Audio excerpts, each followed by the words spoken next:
Well, good evening. Looks like we might have been having a little bit of technical difficulties, but we are here. We are live. Welcome to Fantasy Turf War, the coolest fantasy football league on the planet. This is season 2, episode 25. Overall, episode 101. We are streaming live on many platforms at this very moment. If you're listening, or even if you pick up our show later in the week, subscribe, like, share our channel. This is going to help us grow, and it's also going to help you grow too. The more listeners we have, the more people we can help.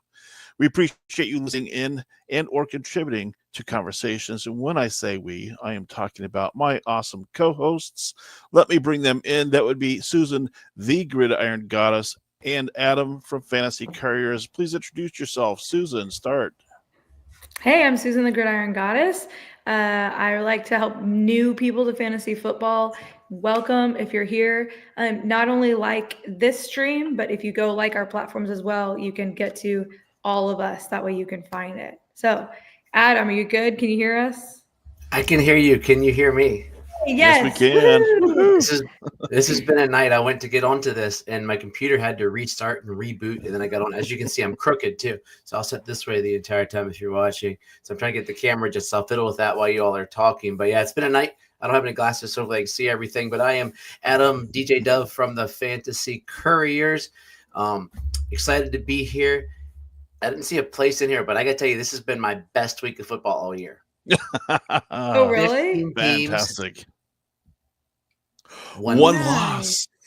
Wow. Next week's gonna be a disaster. Like I looked about next week. Next week's my bye week murder. So I gotta brag 1 week. Be like, dude, I had 14 wins. I've learned never to question it. Take the wins when you get them, and if you got them in volume like you did, Adam, well done. Of course, I am. Did Cameron. you win in Turf War? I did. I was gonna say I saw that. That's Nice. gonna help my ranking that you beat that guy. Yeah, we'll talk about the team that lost later on. My one team that lost shouldn't have lost. Like once you hear who's on this team, like they're not stellar, but should not have lost. Oh, I had the same thing. We'll talk about that here soon. I'm Cameron. I'm representing Shelter Dogs for Veterans. We did hear from Commish Corey over this last week, who said that communications are still very sketchy in Antarctica, but he is doing well. Talking about doing well or not so well, we've got lots to talk about on this show. Because the second part of Wicked is coming to theaters this weekend, we thought we'd put a spin on tonight's topics. The word wicked used to mean something evil or bad, and then movies came along like The Incredibles with the quote, "That was totally wicked," which sounds hip and cool. So sometimes we have to qualify some words as being either good or bad. And for those who have not seen Wicked, the musical, it does lend itself to the latter, where someone who was thought of as being wicked was framed and simply misunderstood. But we saw plenty of wicked plays and wicked catches this weekend, to be sure, translated really good. And then, of course, there is the bad. Some teams who we thought should have been contenders for the playoffs are now on life support. But coming back to fantasy on life support, do you guys have any teams you thought should just be the absolutely lock or shoe in for the playoffs, but now seems like you're fighting to get into contention? Yeah, I got my one dynasty team. This is my one loss this week. Like it's a dynasty league, a bunch of JJ wings, friends, family that I got into, and it's one that I sort of play with. It's not super strong, but based upon the competition, I should be a shoe-in. Right now, I'm setting right on the cusp. Last week, I lost by 18 points to the worst team in the league. And my starting guys, let's highlight some guys who are on this team last week. Saquon Barkley, Nico had a good week. Vidal, terrible. Tua, terrible. Puka, not that great. Amon-Ra, dead in the water. Keenan Allen, whatever. Kyle Pitts sucks. Chase Brown had a good week. Trevor, they won, but he looked terrible. My second highest scorer was Santos, the kicker for the Bears, and the 49ers were ho-hum. So Woody Marks on the bench, Walker on the bench. This is a team that should be competing, or at least up there. I got Williams on the bench, Franklin on the bench. You know, Pickens. I didn't start Pickens. That would have been the difference. Actually, no, I would have still lost. Thank goodness. But that one is frustrating. Frustrating because that would have given me 15 out of 15. That was one of my goals. Susan, any teams on life support you wish you could just pull the plug now? Yeah, I've got a couple. One of them was one I won a championship in last year. It's a dynasty team. I won a championship in that league, and this year they are just like underperforming that team. So that sucks. I would have had I have 11 teams. I would have had 10 wins if CeeDee Lamb had caught that touchdown last night. That catch broke my win that night. So that sucks. But I have one team I'm in 4th place. I've got one I'm in 6th. I've got several that I'm like right there. And like I was looking at the schedule for the rest of the run to playoffs. It could go either way. So I'm right on the bubble in a lot of places. Yeah, my leagues outside of Fantasy Turf War, because we only take top 2 in Fantasy Turf War. The rest of my leagues is that the top 4 go to the championship bracket. The next 4 go to consolation bracket.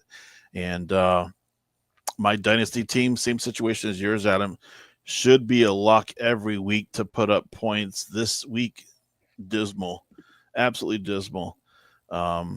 This is a team I went to the big dance, the championship game. I lost last year with this team, but it just gets usually locked and loaded every year, perennial in the playoffs. And now I'm fighting. I'm outside looking in, and I've got a very deep roster across the board. But I'd say the game that really crushed me this week is I had a good lead going into last night's game, and I had GNT. And he put up very few points. I don't know why they didn't run him, and I lost by 1.5 points. That's it. And it's like, wow. Rough. Oh, yeah. That's definitely wicked bad. But for the NFL teams, who would you guys consider to be on life support? Meaning they should be better, but they're fighting for their survival as well. Susan, who do you have?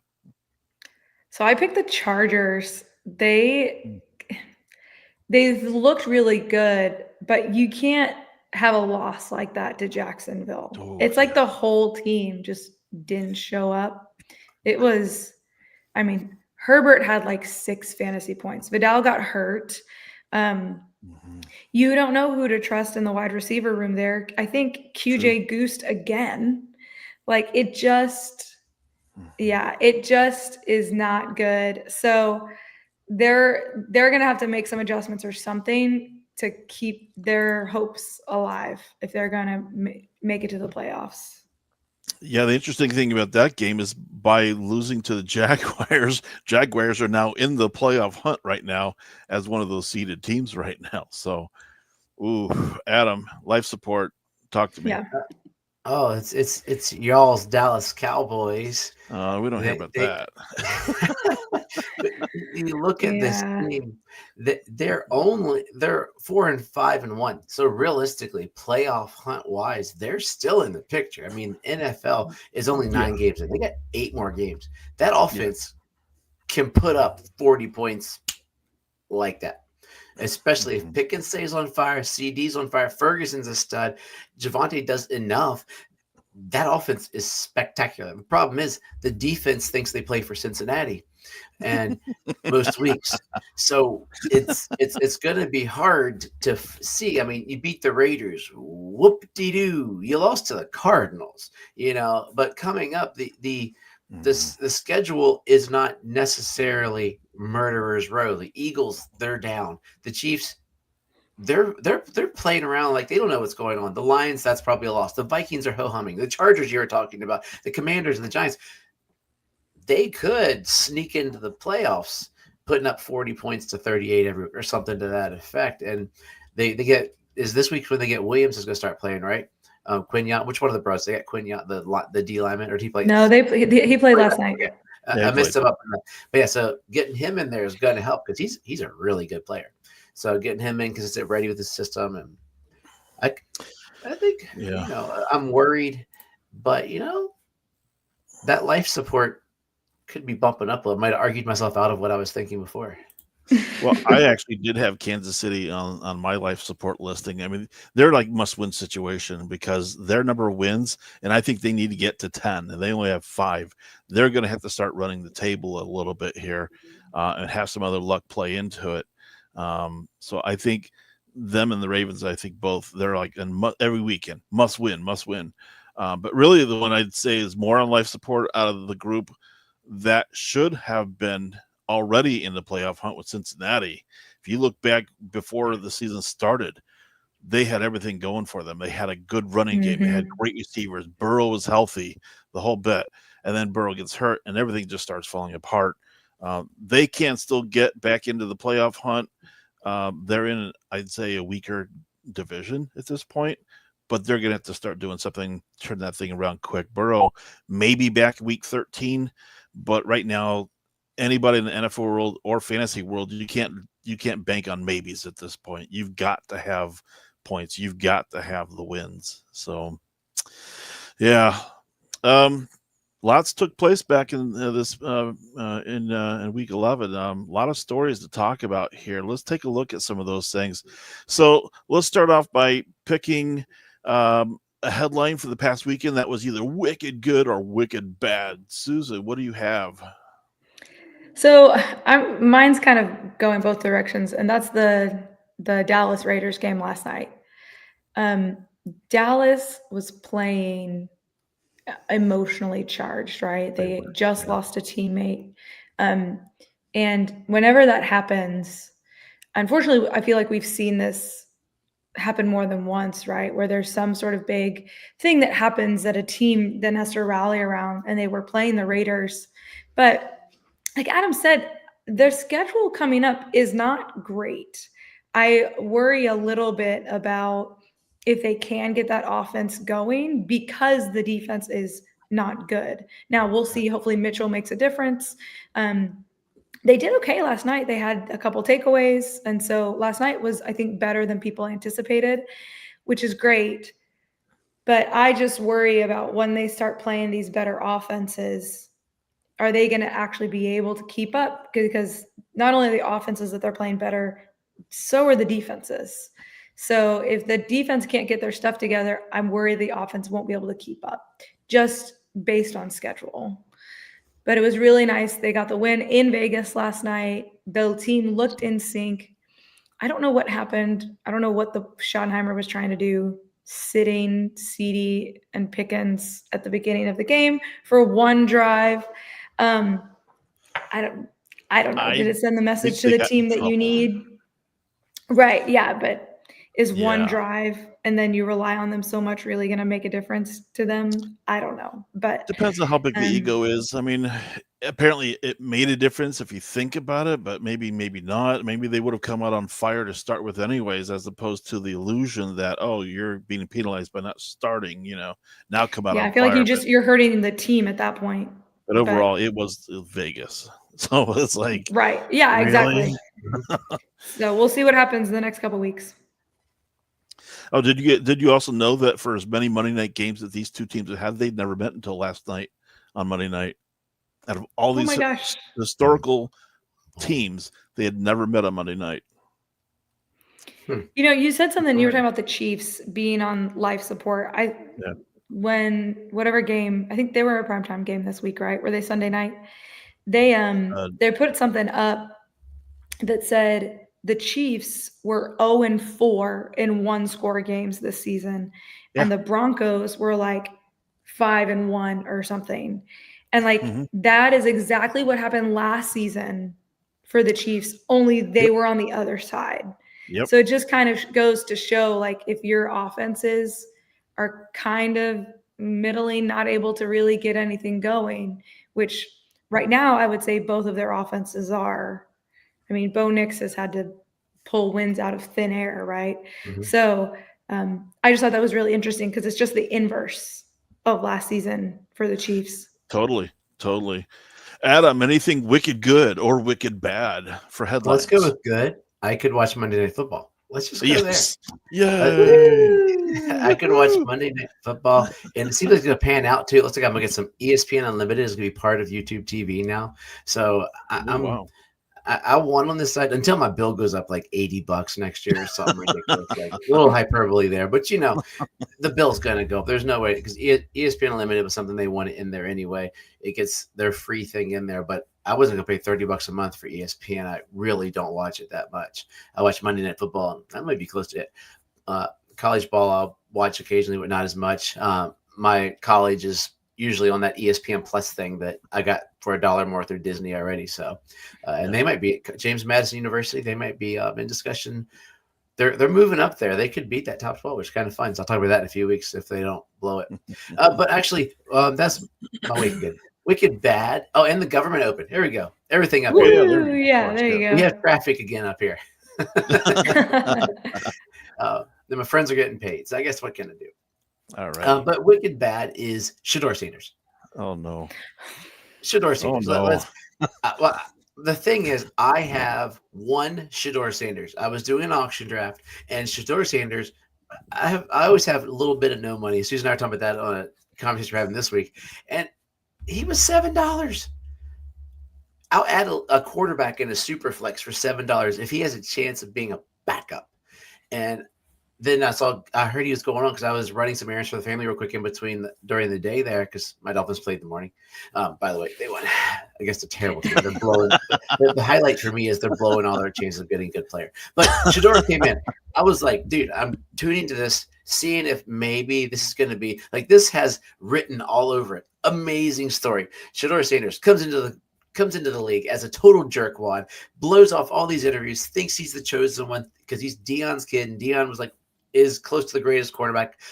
He's on the Mount Rushmore probably of cornerbacks to play because I won't throw it to him. He comes in, blah, blah, blah, blah. He gets his head on straight, comes on out, and knocks everybody's socks off. No. 4 Came of out 16. Interception. 47 yards, interception, had a one nice pass.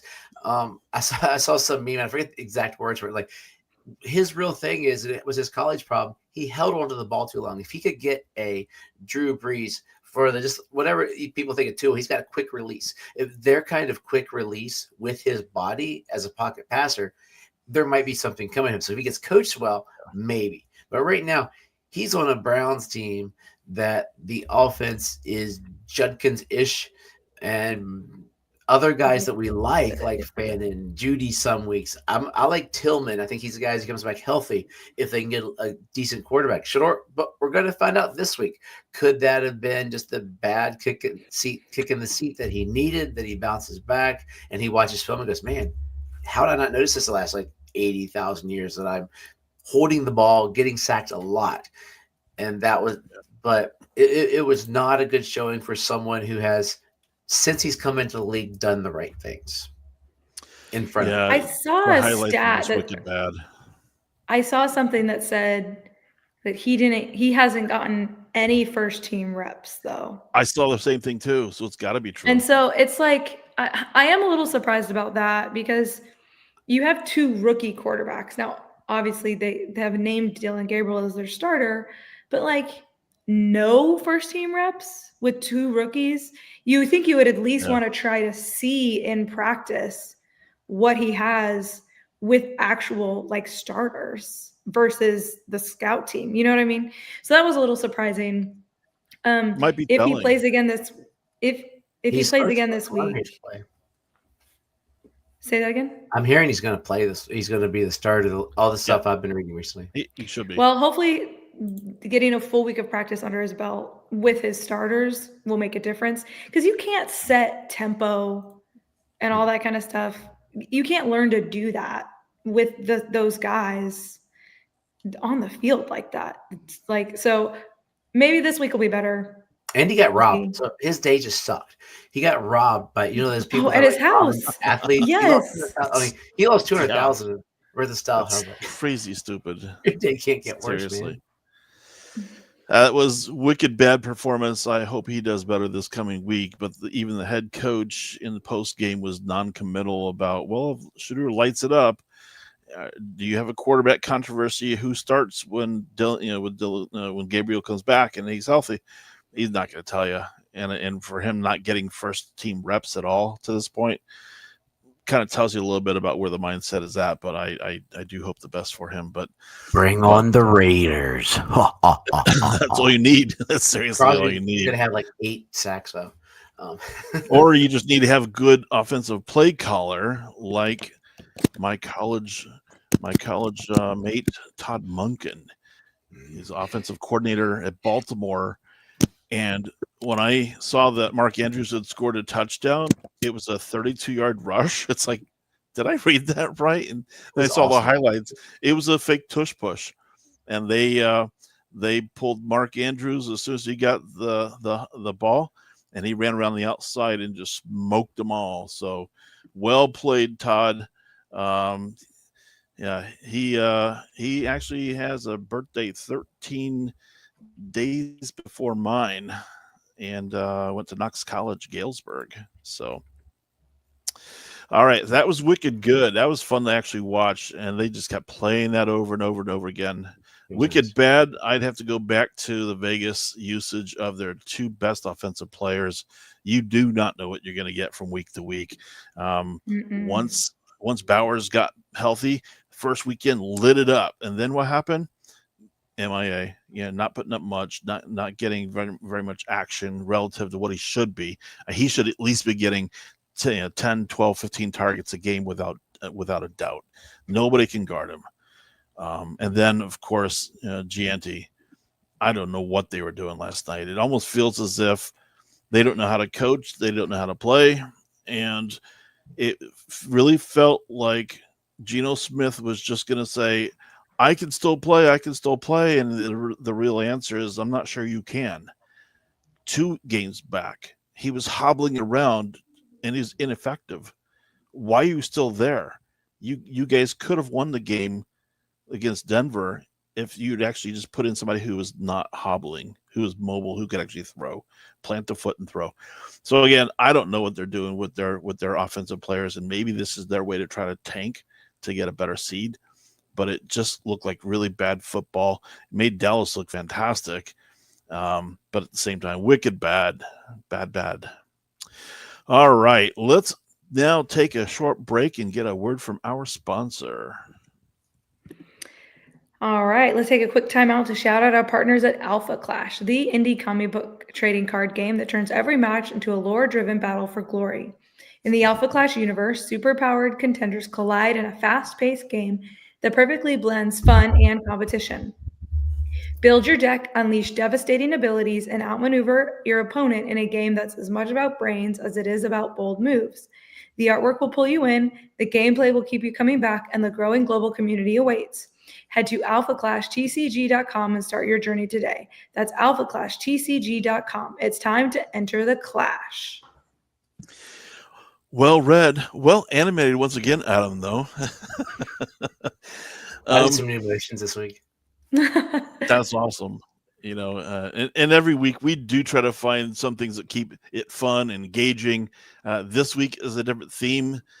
This week it's all about the mystical world of witches and wizards. And for this episode, we entitled it Wicked Good or Wicked Bad.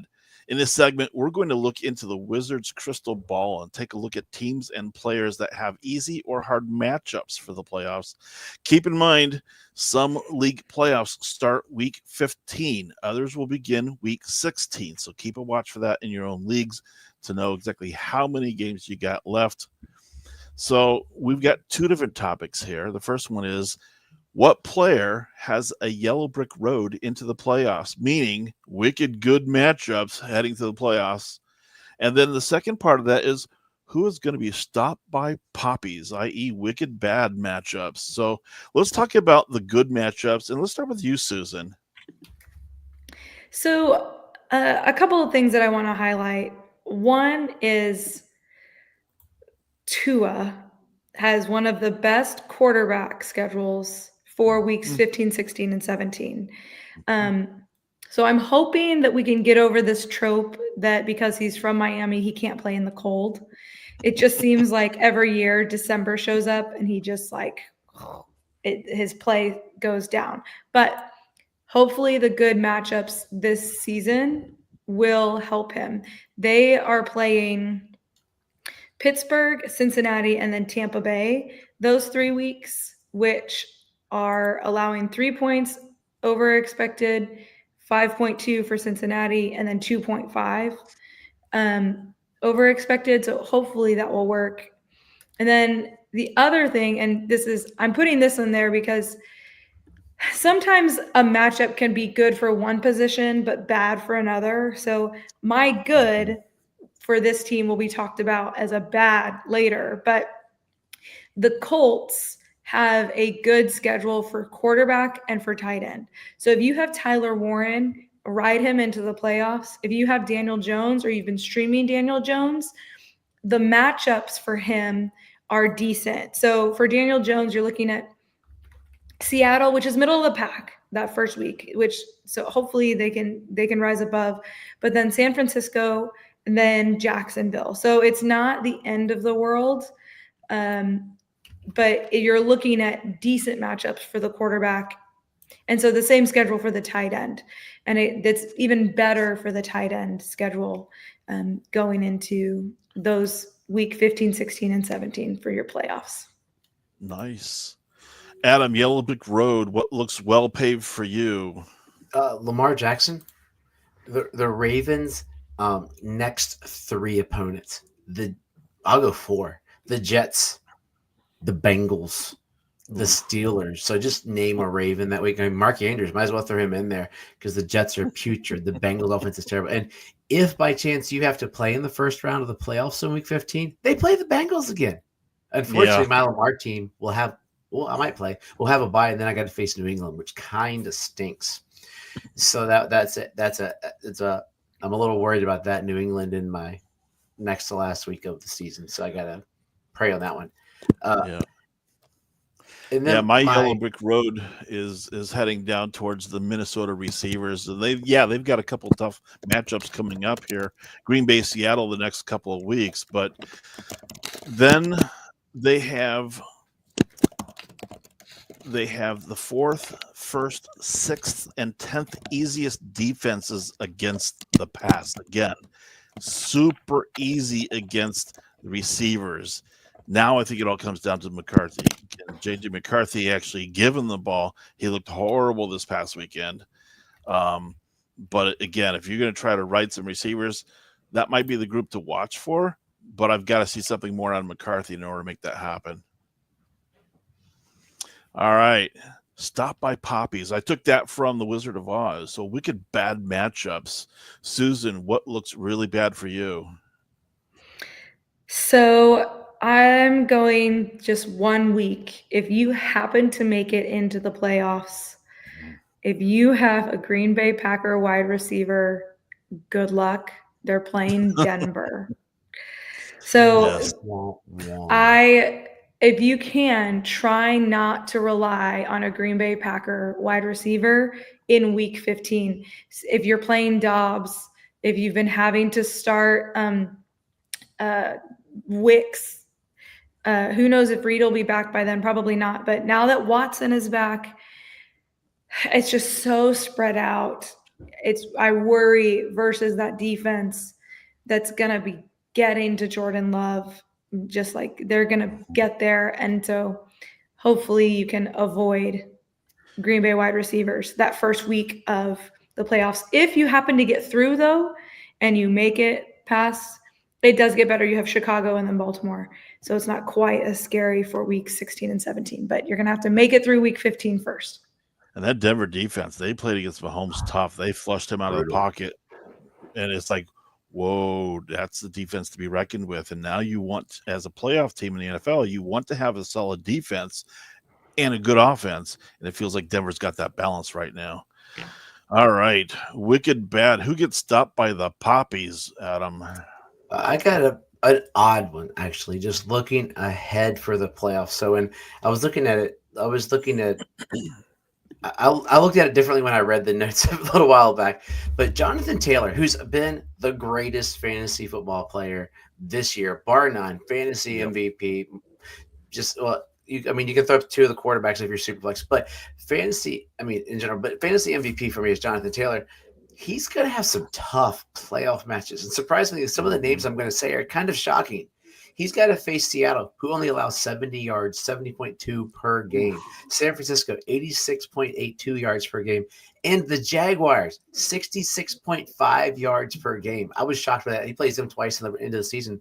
So the Colts have a tough kind of road going on. Do I think he's going to flop? I don't think so.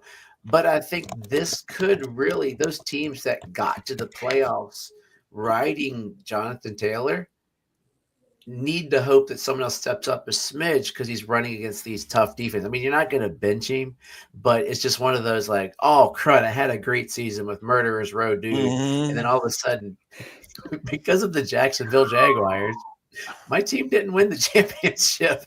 It's expectations management. So that's why I brought up mine, because they stop the run, they're better for your wide receivers to face them on that team. Yeah, and the person who I think is going to get stopped in this last stretch to the playoffs, Sam Darnold of Seattle, and he's looked great all season. They've had a really good story to tell all season long, but weeks 13 through 15, they're against teams that are above average against quarterbacks. And then week 16, the Rams. Week 17, Carolina. And those are the 27th and 24th hardest teams to play against as quarterbacks. And so he's had a great run, but it could easily come crashing down, and he may get stopped short of where they would like to be. But fantastic. And he's bad right now. That's the problem too. So he's going to be sailing. And if you look at the last game against the Rams, 4 interceptions. Well, guess who they play against in week 16? If that's your playoff team and that's your playoff quarterback, they've got his number. So Sam Darnold did not have a very good week against the team they place potentially that first week of the playoffs. Can I throw one thing for people to think about? Sure. A lot of people take defenses and they just go week to week and they don't think about it. They're like, who's here? Who am I going to drop? I've got it. Yeah. Some people don't roster 2 of them. I just want to bring up that Tampa Bay, their defense, their schedule for the rest of the season is this. This week, they play the Rams. That sucks.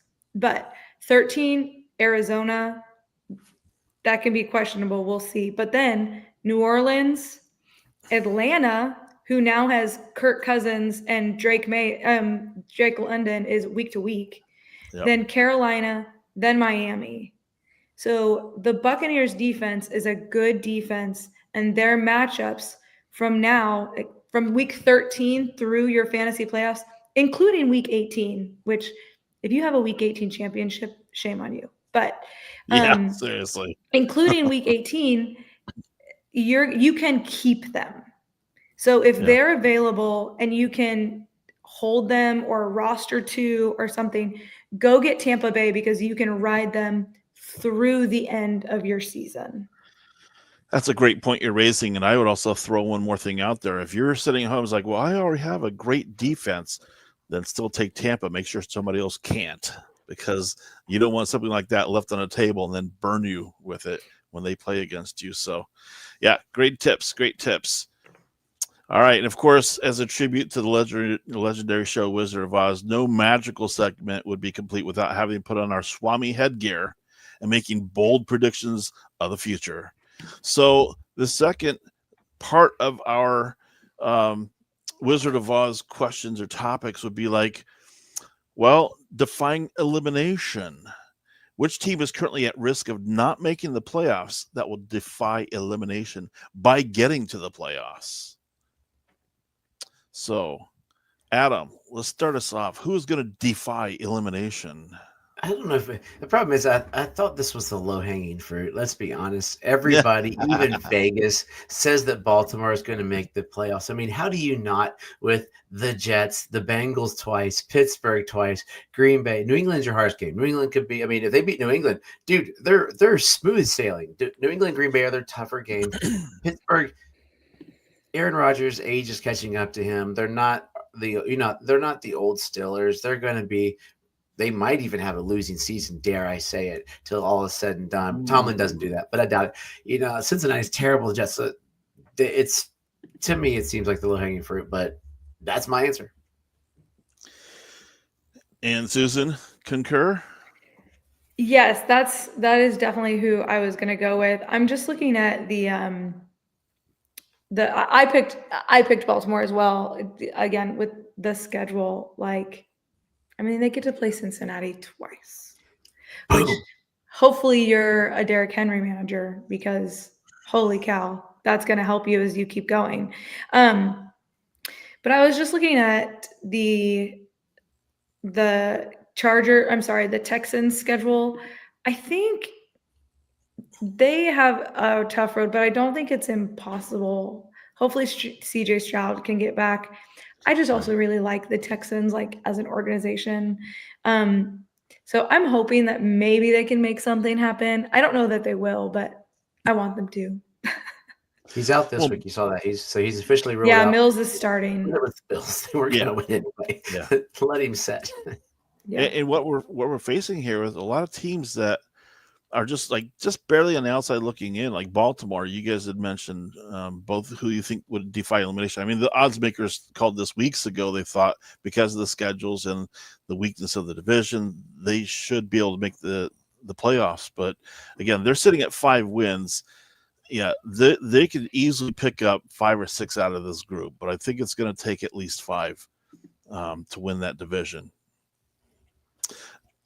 I'm also sitting with a team with 5 wins who I think is going to defy elimination. And again, it really does sound like a no-brainer. Kansas City. It's like, duh. How could they miss the playoffs, right? And they've got games against Dallas and Tennessee, Vegas, Houston. Well, there's 4. That only gets you to 9 wins. That means they're probably going to have to manufacture a win somewhere, perhaps out of Indianapolis, the Chargers, who have had their number, and Denver. So this could be an interesting Christmas finish. Day. Yeah, that could be a good Christmas present for somebody. Depends on who you're rooting for. The rest of the world. But Kansas City, just like the Ravens, they're going to have to take care of business with the teams that they should beat on paper. Again, Kansas City, Dallas, Tennessee, Vegas, Houston. Those should be 4 locked wins. Nothing's a given these days. But you have to get all 4 of those Kansas City if you want to make the playoffs, because I see that Chargers and Denver both have legitimate chances to make it before Kansas City. So there's a lot going on there. It's going to make for some interesting conversations in the next few weeks. All right. So that is the first part. So if the season ended today, though, which team would have their hopes taken away by the Flying Monkeys? So let's go to Adam. Carry them away. Who's in right now if the season stopped? But given the next few weeks, what happens? Who gets their chances dashed away? I really wanted to say Jacksonville, because you watch them play. They're not good. The offense is so bad. Trevor Lawrence had 148 yards. The offense is dwindling. I just don't see them going. The problem I have is Arizona, Tennessee 2 times, the Jets. That gets them to 10 wins. So, Susan, tell me who we both picked. So we're talking about them a lot tonight. We both picked the Chargers. Oh. Yeah, because they just can't fall. I'm going to say it again. You cannot fall on your face like they did against Jacksonville this week and continue to make it.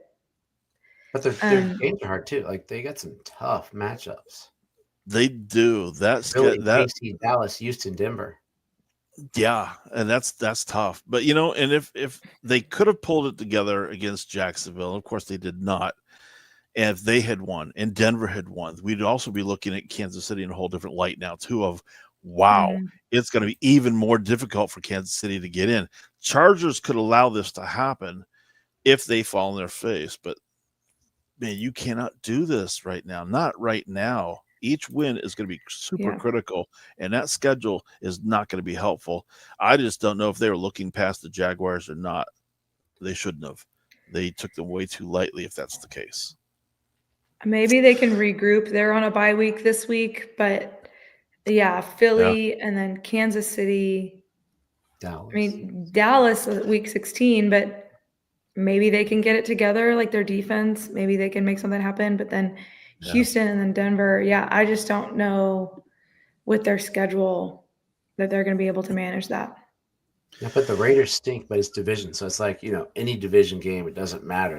Raiders will lose to everybody, but try to beat them. Yeah.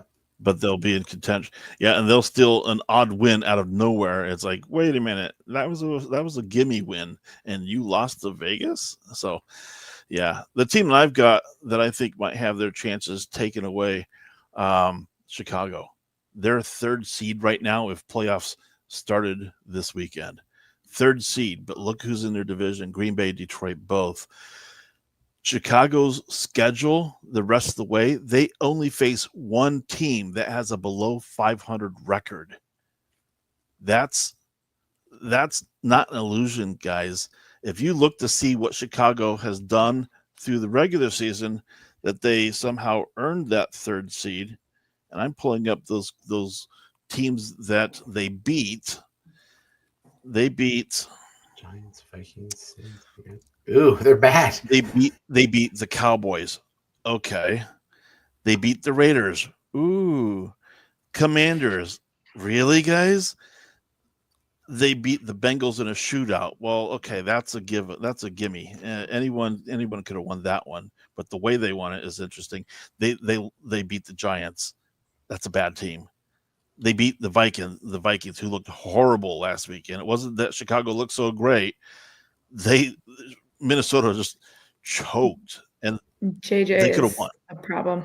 Yeah, and so McCarthy, if you look at all the wins, they've Jones. racked up some wins at this point, but they've also got the schedule against them at this point. There's no way they should have even had this many wins at this point.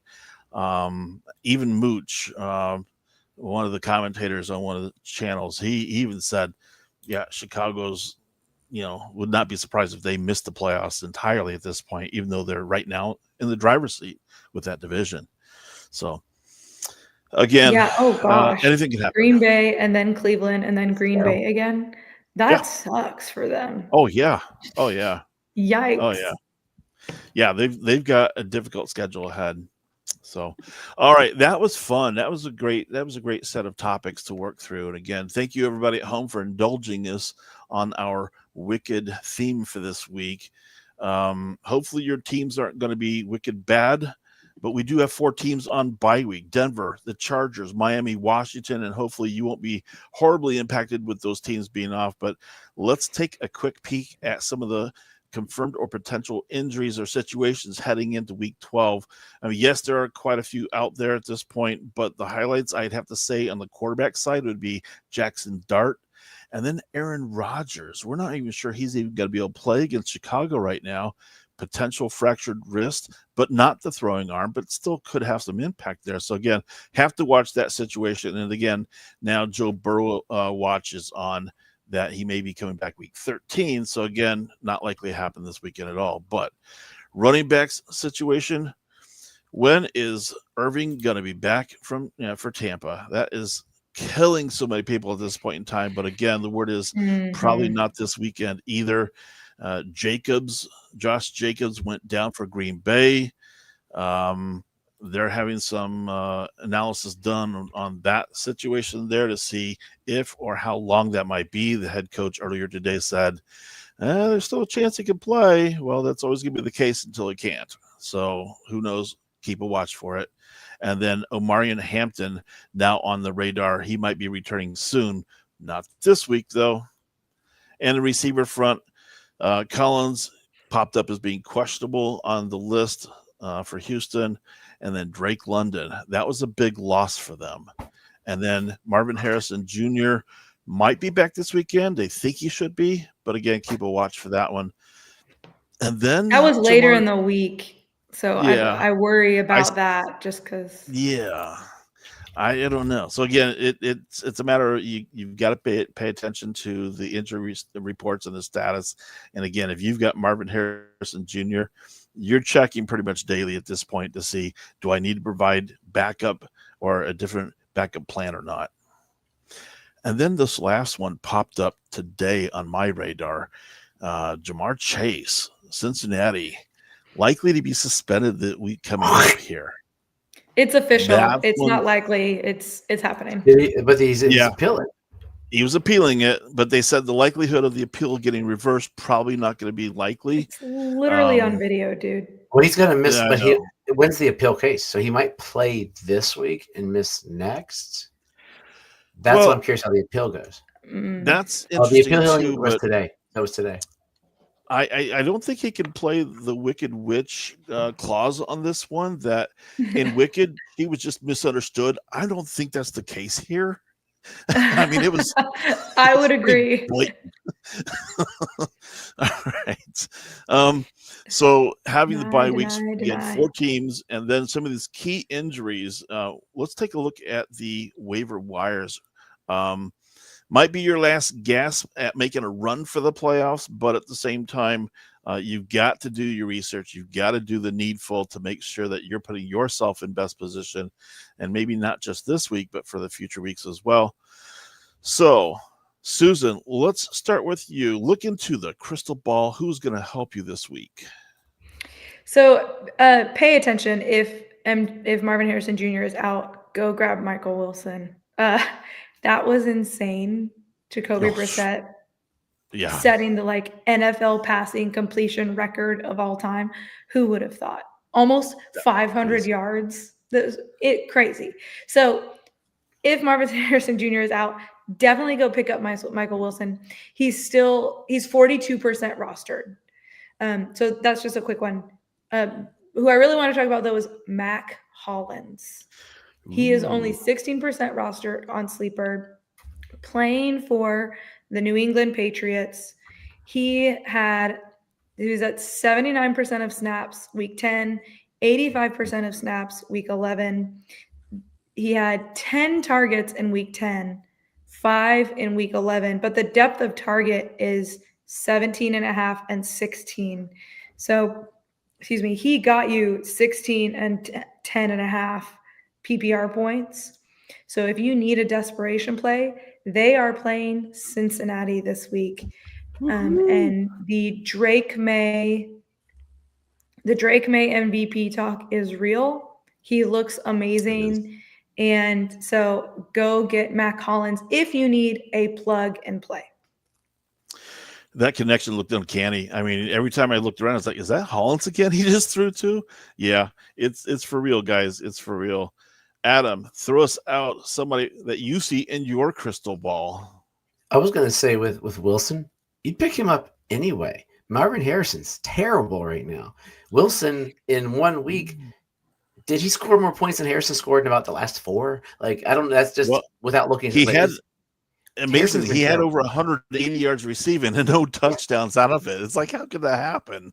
But I'll take the yards. I'll take the points. How would you get it? Yeah, Mac Hollins. It's funny. He's like 32, I think he is, isn't he? He is. Holy cow! He's older. I'm going to start with an easy one. Sharon was just asking about this actually. Wilson or Gainwell. If Jacobs doesn't play, then yes, you're going to start Wilson as the running back there. Yep. Monitor that, because if not, throw in Gainwell, because he got a boat ton of receptions last week. So why not toss him in there? But the guy I was going to say Wilson, but it's more of you're doing waivers now, and you got to do waivers at this point in the week. You've got to pick up Wilson. He's available out. I had it noted in here. 17% of leagues he's rostered. I thought it'd be a lot higher because Jacobs went down a few weeks ago, and it was supposed to be. So they probably did what I did, which is dropped him and then had to pick him up again, because after the Steelers game, he went 11 for 61. So everybody grabbed him. And then the 1 for 2, you drop him after the Eagles game. But with Jacobs out, he's probably going to be one of the top waiver wire pickups this week. So precautionary, pick him up. You're not going to spend all of your leftover fab unless you really need a Green Bay running back this week. But it's not, it's a starting running back. And Gainwell, if you need someone to fill in that hole, who would you pick up if you could only pick one of these guys up? Gainwell, we know, is going to play. Wilson. To me, it does come down to what you have on your roster already. Do you really need somebody to play or not? If you really truly need to have somebody on your roster that is going to get you points, I would probably go Gainwell, if not for the fact that he is going to get the touches. But with the Aaron Rodgers situation, it might mean they have to rely on a running game a little bit more. But I do like the call of picking up Wilson from Green Bay is that potential play, but more of a stash, because Green Bay's looking at it. They're going to be into the playoffs. They should be in the playoffs. if that's the mentality, they might be willing to sit Josh Jacobs or maybe not play him as much, so that way he's going to be healthy deeper into the season. So I like both calls, Wilson and Gainwell, but I think it's truly going to depend on what your specific roster needs are right now. The only thing I want to add to that, though, is supposedly Marshawn Lloyd could be designated to return this week. So, I mean, Watch just for that too, I guess. Look at the news to see if you're going to pick up Wilson. I think I personally would go Gainwell just because he is going to get touches. Yep. They're playing Minnesota this week, and the Steelers are playing Chicago. Yeah. So I think I like the matchup better of Gainwell as well. But if you're the Jacobs manager, go get the other guy. That way you have somebody to play if you need him. Yep. You got both parts of the equation. Great call. Great call. Speaking of running backs, I think my waiver wire pickup that I'd be looking at would be Chris Rodriguez of Washington, the running back that's there right now. According to Yahoo, only 12% rostered. Not really a surprise because, frankly, the Washington team can't figure out what they're doing, either passing or receiving or rushing. And it was evident against Miami just how bad that team was. But Chris Rodriguez might be a little bit of a beacon of hope if you're looking for a running back that you do need to start.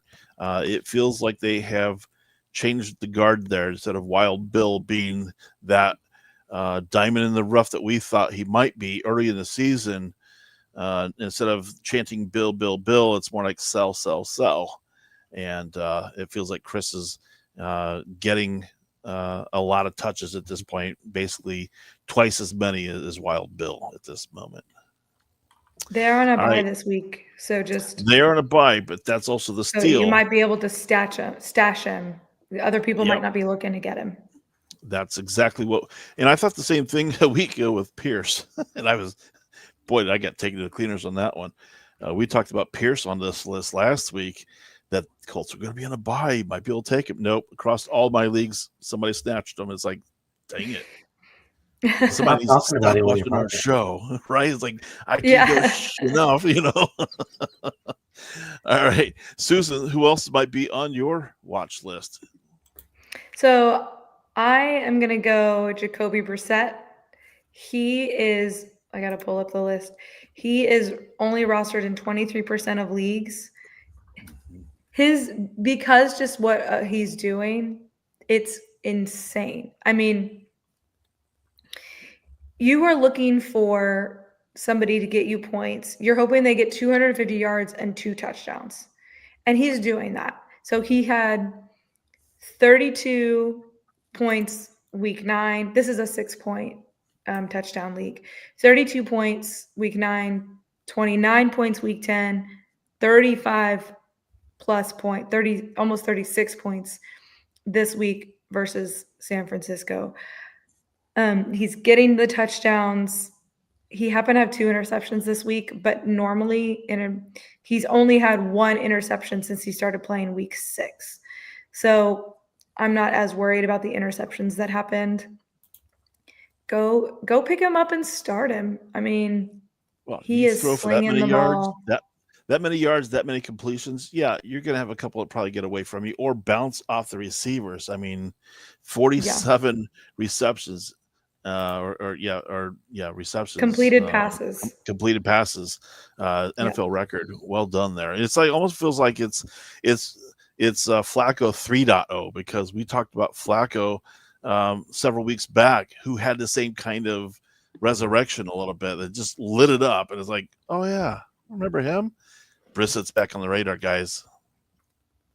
Adam, who else do you think might be? Something funny popped up on Instagram earlier today. If Aaron Rodgers goes down, they should try to get Flacco so that he can get. They're like, so he can get the Infinity Gauntlet. He won't make it to the Ravens, but it would be hilarious. Anyway, awesome. I got a guy that I just like because waiver wires at this point, you're throwing darts anyway. But we are doing without Garrett Wilson. And one of my favorite players years ago coming into the league was a heart story was John Michie. He came in with the injury out of Alabama, and then through the injury might have saved his life. We don't know how bad it could have been, but they discovered cancer. He beat the cancer, beat the injury, came back, and just never got back to form or had the opportunity. And he played last week for the Jets, had 3 for 45 and that touchdown versus the Patriots. Justin Fields is not the guy throwing the ball, so there's a chance the ball might get to somebody. So with them not knowing who they're going to throw to, maybe this is the time. He is owned in a whopping, I know this is an impossible stat. Sleeper says 0% of leagues. There's got to be somebody in New York who has him. So it says 0%, so we can make it 1%. But if you've got deeper rosters, I mean, you're not going to put him on there if you only have like 3 or 4 bench spots.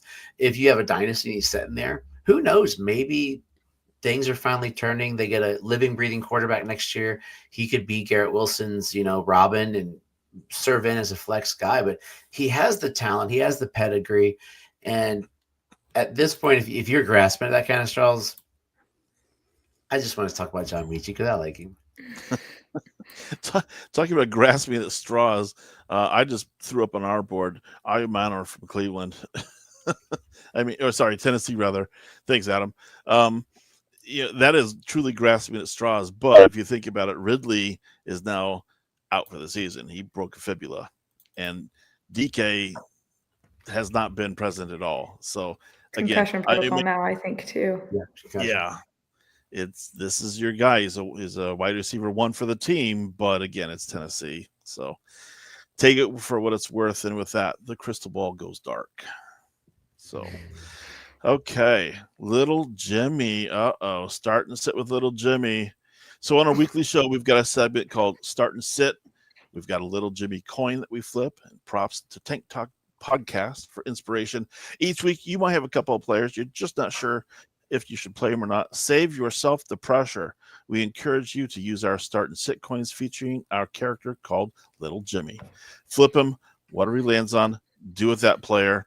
If it goes well, congratulations. If it doesn't, it's not your fault. Little Jimmy told you to do it. So the worst thing is not to flip Little Jimmy at all.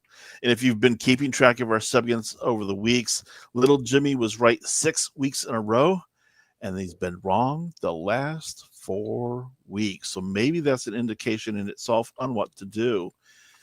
Maybe it's time for you to consider flipping Little Jimmy yourself. And you can do this by getting your own Little Jimmy Start and Sit coin at fantasyturfwar.com, or message any of us on social media and we'll get it over to you. It's only $5 plus shipping, and it goes directly to support the fun that we have here. Again, 6 weeks in a row, and then he went cold 4 weeks straight. Jordan Addison last week, I thought he was going to have a great week. And then J.J. McCarthy showed up, and no, that touchdown was not even going to save your day. And this week, an interesting pick Little Jimmy has for us. Zay Flowers, the receiver from Baltimore on the season, 703 receiving yards. Not bad. 53 catches on 71 targets. Pretty good. Only 1 touchdown, though. And they are home against the Jets. If you're looking at standard scoring, you're talking about 10.5 points. That would probably translate to 60, 40, 50 yards and a touchdown. But again, he's only had 1 for the season. So, Adam, let's flip Little Jimmy and see what kind of guidance he gives us. Survey says sit Zay Flowers. He says sits. Susan, is Little Jimmy right? So I have Zay Flowers on my Fantasy Turf 4 roster, and I just have to start him every week. I think I'm not going to call him a bust for the season completely, but he was drafted too high for how he's been performing. Now, part of that comes with Lamar's injury, right? They haven't had Lamar.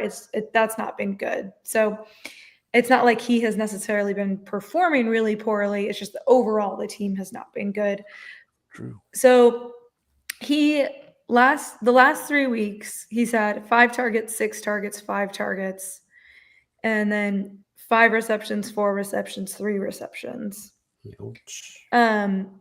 Which is not great, but you're still getting the yardage on that is not terrible. So Right. 65 yards, 75 yards, 78 yards. So you're averaging about 10, 12 For PPR. full PPR fantasy points. Yeah. I don't know that. I worry that he's gonna be game scripted out, because when the Ravens are up, the ball is Derrick Henry's. That is just how it works. And they're playing the Jets. In his favor, Sauce Gardner is gone. So if they're gonna throw it, he's not gonna be shadow covered by that great corner. But I think I'm gonna have to go. I'm sorry. Did he say start? He said sit Zay Flowers. Okay, then I think I'm gonna agree a lot based on the game script. So Adam, Susan talked about if Baltimore's up, then the ball goes to King Henry, and you were cheering for that one, but it's like that hasn't happened very often this season. But then looking at what Zay Flowers has been getting, lots of catches, some good yardage, but nothing that leads into the end zone very often. So how do you take this? Well, the thing is, I think what Susan's alluding to there is what I was going to say as well. You're not setting Zay Flowers. If you drafted Zay Flowers, you better hope you benched, you waiver wired someone up there. I don't have any Zay Flowers. I'm not a Zay Flowers fan generally. If it's not Mark Andrews, the chances of me having any of the pass catchers for Lamar Jackson isn't high, because it's like I just don't trust him. And Mark Andrews has been hard to trust as well. And this next couple weeks is murderer's row for the Ravens, and they're just going to run. Derrick Henry is going to be great. He's going to win me some championships. And the scoring, if standard scoring is 10.47, that realistically means he's got to get 104 yards. Yeah. So setting him makes sense. He's not. I just don't see. He's not an end zone threat. He is a yardage threat. If we go PPR, give him 4 catches for 80 yards, that gets him what I think the scoring you were saying. So you're not setting him, but little Jimmy might finally be back on track based upon the scoring wise. Yeah, and that's the thing. You know that Zay hasn't been getting the touchdowns as he did last year. I'm a little surprised with that as well. I hope you just didn't jinx us with King Henry that he's going to go on this massive tear over the next several weeks, because it really felt like when the news came out or the stories broke that Baltimore has to pretty much win every game, and it's a must win every single week. It felt like they just immediately started passing. Lamar came out that first week, he was back from injury, lit it up, 4 touchdowns or something like that. It's like, wow, surely they're going to keep that whole thing up. And it just feels like it's been a mixture of how are you getting those points, who's getting the points, and things like that. So I'm glad I don't have any share of Zay Flowers, but if I did, I would probably have to classify him in the same light that I have had to do with AJ Brown. And now I'm considering the same thing with Justin Jefferson. It's like the production's been way down. If you have better options that are going to get points for you, might want to look at the big picture to see who do you sit, who do you play. But I've already decided I'm sitting AJ Brown pretty much most of the rest of the season, and now I'm on defense of Justin Jefferson in the same light. Dude, I'll pay you to sit Justin Jefferson against me sometime. That's the guy. I think he's one of those still. AJ Brown, he's pretty. I just don't think you can sit Jefferson. You have to throw JJ. Yeah, you have to throw JJ up there every week. You do, I have. But he's been hurting me too. Yeah, but when I've got depth at the receiver spot that I can make choices like that, then I can do that. I've got my receivers, Igbuka. Yep. I've got Odunze, Metcalf, Waddle. So I have other options available that I can look at the matchups and see. Yeah, it would pain me to try to sit Justin Jefferson, but every week has been letting me down, and it's like, how much longer can I afford that? I don't know. So interesting. But again, the word is little Jimmy says, sit Zay Flowers. And if you believe the streak that he's on, a losing streak of 4, then he's like, no, I'm playing him. He's going to light it up. Good luck to you guys. Good luck. Okay. Rapid fire. My rapid fire for the week for the chat rooms are, if you have feedback, we'd always love to hear from you guys, and bring friends, bring neighbors, listen in, and don't be afraid to ask questions at this point in time, especially as we start getting close to the end of this regular season. But again, our opinions are our opinions. Do your own research, form your own opinions. Just don't take our word for it. All right. Anything else you guys want to say or talk about before we wrap up this evening? I reiterate, don't give up on the season. I might have helped Susan, I believe, with my win. That helped you, right? In Turf Wars? Yeah, it did. It did help me in Turf Wars. I'm here with for a big you. smile. I'm here for you. I said you don't give up, because it's more fun to watch someone suffer a little bit with me. That's the only league actually that I have zero chance of making the play. Oh yeah, and Scott Fishbowl, I'm done with that. But those are the two leagues. Yeah, because that's the Scott Fishbowl playoffs start this week. So peace. Thanks, Scott Fish. Oh wow. I will send you a donation. Wow. But yeah, it's a different kind of thing. Like if you win 13 games, no matter what division you're getting, then it's points. I was like, oh, maybe no. But it's 13 games that includes the median. Yeah. Oh yeah, So the median place. Oh yeah, that's cool. You have the median scoring in there as well. So that's includes. Fascinating. My Scott Fish team was terrible. Mm-hmm. Terrible. The scoring this year just totally. I didn't know how to draft it. But it's one of those things. He sets it up like that though, so that the scoring is not. It allows for just weird, Yeah. You almost have to do a lot of research to figure out how can I leverage points out of this type of league in order to know how to draft. Almost like the difference of standard to PPR. 6 guys in my division. I was 10 and 12 finally. 6 guys, like John Hesterman's a name I know from somewhere, was in my division. Everybody else I don't know, but the top 6 guys all won 13 games. Jeez. And I have more points than the bottom 2 guys that won 13 games. So I was like, come on. Yeah. So double check that you didn't make it on points, Adam. Because you can make it based on just your points. Yeah, but with all I don't think I have high enough thing there. Yeah. So with this being our Wicked Good or Wicked Bad episode, are you guys planning on being Wicked? Oh. Chase's appeal has been denied. Breaking news. Thank you, Sharon. Okay, contemplate this on the tree of woe, as they say. He'll be out. He'll be out next week. There you go. Either of you guys planning on seeing Wicked Part 2 at the theaters? Yes. I was a theater kid growing up, so like I saw it in New York.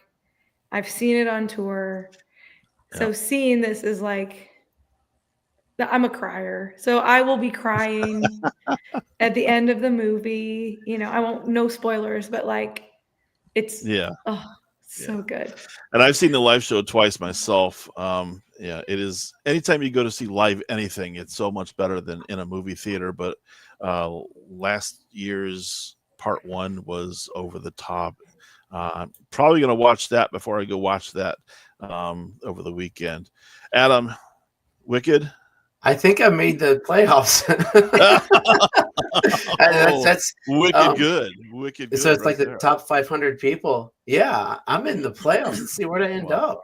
Holy moly. Sorry, Stat. I wasn't even paying attention earlier today. So I'll tell my Wicked story while I figure out where I am. But Wicked was my wife and I's first year dating anniversary. We went to New York. I was so excited. I was broke as a joke. I took a job that gave me $5,000 less than teaching to do it. Then I saved up my money. We stayed at this little hotel room, the size of the room I'm in. Like you walked over the bed to use the bathroom, but it was overlooking the park. Awesome place. We got to walk around, got to see Wicked. We get there, we're going in, and it's Idina Menzel's night off. Oh, wow. No. Wow. I, to this day, remember that. I'm still really, really sad. But that means you probably saw Shoshana Bean, who was also incredible. It was 20 years ago. This year's our 20th anniversary, so it was 23 years ago to be even crazier. But the funny thing is, my wife and daughter went to see the movie, and I was like, I'm going to wait because it's 2 parts. So I haven't, and I was like, hey, somebody want to watch the movie? No one did. So it's sitting there on Prime to watch. And my wife is Wizard of Oz nut. Like that's her jam. She's Wizard of Oz. As a kid, she would watch Wizard of Oz. She would watch Wizard of Oz on like rolling tape. That's funny. On repeat. I saw it twice in live in Milwaukee. Fascinating to be there, part of the live audience. It was a fun experience. Yeah, we'd actually gotten tickets for Saturday night, and then my wife is like, "Did we get Jeff Dunham tickets for that night?" And it's like, "Oh, we did. Jeff Dunham and Kissimmee." So I ended up getting tickets for Sunday night instead. So I'll miss some football for a good cause. So that's my weekend. That's awesome. Up. All right. Oh, there I am. 146th. Oh, wow. Nice. Well I'm done. shocked. Wow, look at that. Wow, we're going to leave this show 146? That's what it says. I'm like 4,400 and something. Don't tell anybody that. Oh, wait, that's not. Listen, me and Derek Brown from Fantasy Pros were like race to the bottom for last in our division. Yeah. So yeah. I was not alone. Well, as I'm in here, so I'm in the non-darked out people. So that means I play this week. Nice. Well, that's gonna do it. That's well done. Way to leave things on a wicked good note. That's gonna do it for this week. Thanks so much, everybody, for joining us. If you feel like you got value out of the show, make sure you hit the like button, subscribe, and share the show with everybody you know. And as always, lots of fun tonight with my partners in crime. Susan, where can we find you?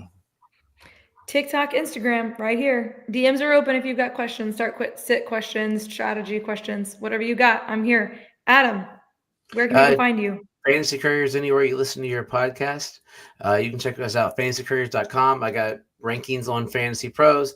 And I'm also very bad at math. I think I'm 1,400 something.